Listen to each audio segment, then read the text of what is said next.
আসসালামু আলাইকুম দর্শক, আপনারা সবাই কেমন আছেন? আশা করছি আপনারা সবাই আল্লাহর রহমতে ভালো আছেন। আজকে আমি আপনাদের সঙ্গে শেয়ার করব ড্রাগন ফলের পুডিং রেসিপি। এই রমজানে এমন একটা পুডিং হলে আর কি লাগে ইফতারিতে। ড্রাগন ফলের পুডিং বানানোর জন্য প্রথমে আমি 2টা ড্রাগন ফল ভালো করে ধুয়ে পরিষ্কার করে কিউব কিউব সাইজ করে কেটে নিয়েছি। ড্রাগন ফলের পুষ্টিগুণ উপাদান সম্পর্কে আপনারা সবাই অবগত আছেন। সারাদিন রোজা রেখে ভাজা পোড়া খাওয়ার থেকে এটা কিন্তু খুবই পুষ্টিকর একটা খাবার। এমন একটা পুডিং ইফতারিতে যেমন তৃপ্তি জোগাবে, ঠিক সেভাবেই পরিবারের সবার স্বাস্থ্যের জন্য বেশ উপকারী। এখন একটা চুলায় আমি একটা সসপ্যানের মধ্যে আগে থেকে পানি গরম করতে দিয়েছিলাম। সেই পানিতে এখন আমি দিয়ে দেব ড্রাগন ফলের যে খোসাটা ছিল, সেই খোসাটা এই ফুটন্ত গরম পানিতে দিয়ে বেশ কিছুক্ষণের জন্য সেদ্ধ করে নেব। 1 চিমটি লবণও দিয়ে দেবো এর মধ্যে। এখন একটা ছাঁকনির সাহায্যে ড্রাগন ফলের যে খোসাগুলো আমি একে একে সবগুলো একটা বাটির মধ্যে উঠিয়ে নেব।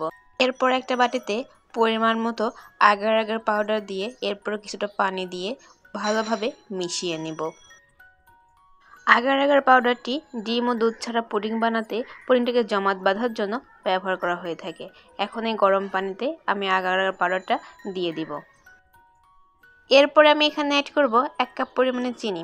এখানে মিষ্টিটা আমি স্বাদ মতো দিয়েছি, আপনারা চাইলে কমও দিতে পারেন অথবা বেশি দিতে পারেন।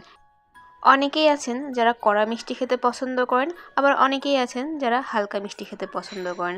এটা চিনিটা আপনারা স্বাদ মতো দিয়ে নেবেন। দেখতেই পাচ্ছেন এটা হয়ে গেছে। এখন আমি চুলাটা বন্ধ করে দিব। এরপরে একটা ছাঁকনির সাহায্যে শিরাটাকে একটা কাপের মধ্যে আমি ছেঁকে নেব। দেখতেই পাচ্ছেন শিরাটা কত সুন্দর হয়েছে। এরপরে শিরাটাকে আমি আগে থেকে যে কিউব করে ড্রাগন ফলটা কেটে রেখেছিলাম সেই ড্রাগন ফলের মধ্যে দিয়ে দেব। দিয়ে ভালোভাবে নেড়েচেড়ে মিশিয়ে নেব। তারপরে কিছুক্ষণের জন্য রেস্টে রেখে দেব। রেসিপিটি ভালো লাগলে অবশ্যই আপনারা বাসায় ট্রাই করবেন এবং কমেন্টে জানাবেন খেতে কেমন হয়েছিল। আপনারা দেখতেই পারছেন পুডিংটা কত সুন্দরভাবে জমাট বেঁধে গেছে। এরপর একটা চামচের সাহায্যে পুডিংটাকে বাটির থেকে ছাড়িয়ে আলাদা করে নেব। তারপর একটা হাফ প্লেটের উপরে পুডিংটাকে ঢেলে নেব। এমন সব মজার মজার রেসিপি পেতে চ্যানেলটিকে সাবস্ক্রাইব করে পাশেই থাকবেন। ধন্যবাদ।